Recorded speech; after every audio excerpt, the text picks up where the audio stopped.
Please subscribe and don't forget to press the bell icon to get notified whenever we upload a new video. On to the other big story this evening, and here's a CNBC-TV18 exclusive. Leading sanitary napkin makers Procter & Gamble and Johnson & Johnson have come under the Anti-Profiteering Authority's lens.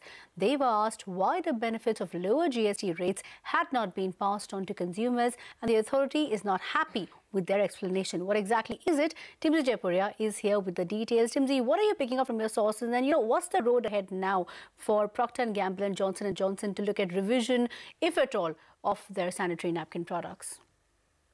It seems like a tough road ahead for sanitary napkin manufacturers, especially the majors like P&G and Johnson & Johnson.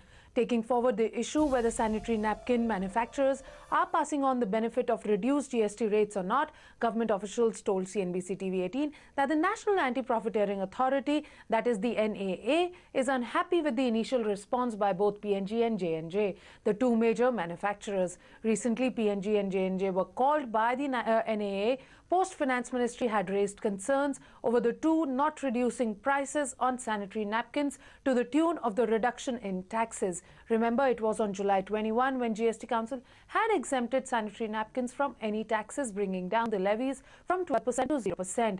We now learn that the NAA has directed DG Anti-Profiteering to look deep in the allegations of profiteering against the two companies. P&G and J&J have already submitted detailed representation to the Revenue Department and NAA. The two in their representations have cited that a flat 12% reduction on all products is not possible, and NAA officials talking to CNBC-TV18 said that P&G and J&J have met them. They say that since there is a wide product range under the sanitary napkin category with separate input costs, the reduction passed on to the consumers ranges accordingly. However, as of now, the DGAP has been asked to submit a detailed report on the priority basis on this particular issue to the Finance Ministry to see whether the allegations of profiteering have any substance or not. We'll keep you posted. Now, a question that many are asking, should the Anti-Profiteering Authority be pro-consumer or pro-price control? Here are two experts with their take. Listen in. The whole anti-profiteering structure was set up to be based on consumer complaints as a trigger for the authority to act. What has happened now is that they are acting suo moto. So even without a consumer complaint, they are of their own appraising industries to say, why have you or why haven't you done this? Therefore, from being a pure pro-consumer measure, to me, this is now becoming much more a price control measure, and that in itself is really disturbing. It is a very simplistic view if anyone assumes that a 12% reduction should be a 12% reduction in GST should be followed by a 12% decrease in price, because that can't happen. It depends on the manner in which the cost is taxed. There needs to be a real working done, which again will not be identical for a product across companies. It could be specific to companies as well. So that is what needs to be done in order to determine what is the proportion, if any, which can be passed on to consumers. And staying with GST, the government has extended the last date of filing GST summary sales returns, or GST R3B. The last date of filing returns has been extended from the 20th of August to the 24th of August. The government is also giving a special window to Kerala that's battling with floods. Taxpayers from the state can now file their returns for July by the 5th of October, and returns for August can be filed by the 10th of October. All right, let's go across to Kritika now. Kritika, Timsy is still with us, and there is a lot that the government is doing for the state of Kerala and also on the GST front. Well, let's talk about GST and tax compliance and the result of that. Timsy Jayaprakash is back with us. Let's talk about the other story that you're tracking, Timsy. The government has issued 2 crore permanent account numbers or PAN cards between December last year and March this year. Now, this is obviously a substantial jump in the last 4 months. Why has that jump happened? Is that largely because of GST and increased tax compliance? Is that the math that we can take away? Well, according to the data released by the Income Tax Department, the government has seen a huge surge in allotment of PAN numbers. Government officials told CNBC-TV18 that almost 2 crore PANs were issued between December 2017 and March 2018. out of which 1.9 crore allotments were to the individuals, that is people like you and me. On the other hand, if one analyzes the data, over 87,000 firms were allotted PAN again in the same period. Government divides the society in 8 broad categories like company, government, HUF, etc., which accounts for all the entire ecosystem of PANs.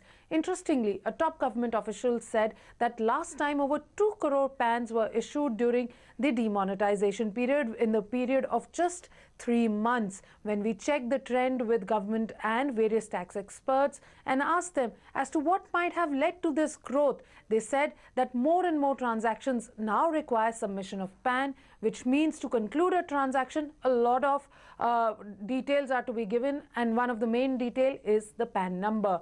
Not just this, GST has led to a lot more tax compliance where again you need your PAN.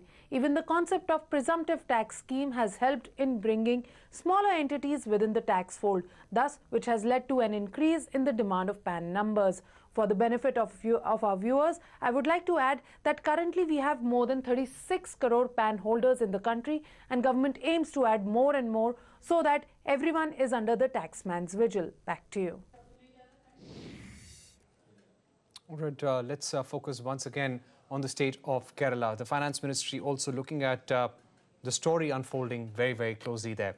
The state is trying to bounce back from the aftermath of what was the worst flood in over 100 years. The state government has asked for a 2,600 crore rupee package from the central government, and as the focus shifts from rescue to rehabilitation, the health department in the state is anticipating the worst ever epidemic threat in flood-affected regions. The World Health Organization has sent a 13-member team to Kerala to oversee efforts to counter any epidemic outbreak. The State Health Department has decided to set up medical camps in all flood-hit areas. The UAE has contributed 700 crore rupees to the state's relief fund.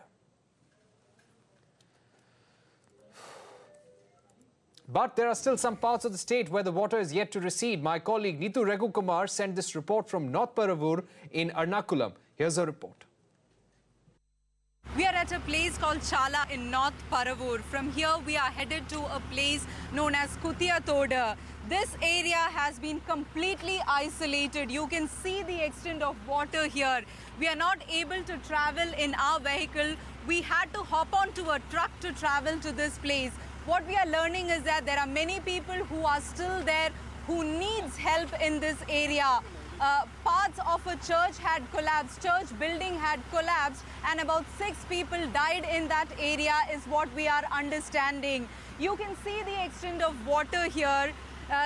The water levels has not yet started receding in these places. You can see that families are trying to cross this road by walking, taking whatever things that they could in just a packet or in just a cover. That's the extent that we are seeing here on the road. Now, in its efforts to help Kerala in its time of distress, the centre may waive off customs duty and integrated goods and services tax on goods imported or supplied for flood relief operations in Kerala. However, a notification from the Finance Ministry to this effect is still awaited. Earlier, Kerala Chief Minister Pinarayi Vijayan had written to the Finance Minister. He had requested for a general exemption of customs duty and GST for consignments being dispatched from abroad for relief works in the state. But let's shift focus for a bit and talk about a CNBC-TV18 exclusive. The Reserve Bank of India has rejected the ICICI Bank-led consortium's plea to allow special dispensation for debt-ridden Jayaprakash associates. Now, banks had requested the central bank to allow an out-of-court settlement for the company as they believe that the company could soon turn over a new leaf. Ritu Singh, who has been tracking that story from day one, is here with exclusive details. Ritu, the RBI categorically stating that no exception will be made for companies on the IBC list. What are you picking up from your sources? It is a setback of sorts for Jayaprakash Associates as well as its lenders, because we understand from sources that the Reserve Bank of India has rejected the plea made by ICICI Bank on behalf of a consortium of lenders to JP Associates and not allowed any special dispensation which will be allowed to JP Associates. Remember, earlier when the Supreme Court had allowed RBI to direct banks to take JPA to NCLT, ICICI Bank had made its case in RBI saying an out-of-court settlement, which was a debt restructuring plan for the company, was already in place and was approved by a majority of the lenders. process, and therefore it could be prevented from going into NCLT and then restarting the resolution process all over again. But the Reserve Bank of India, in no uncertain terms, has made its stance very clear to the bankers that there will be no exceptions made for any of the accounts that feature on RBI's defaulters list. So it looks like ICICI Bank will have to soon start the process of filing for insolvency as far as Jayaprakash Associates is concerned and send it to the NCLT. Okay, Ritu, thanks for taking us through those very important details. But let's revisit our top story as promised, where the government has sent out a stern message to messaging platform WhatsApp, asking them to set up a local entity and ensure data of Indian users are stored within the country. My colleague Ashmit Kumar is here with a panel of guests to discuss this further. Ashmit, over to you.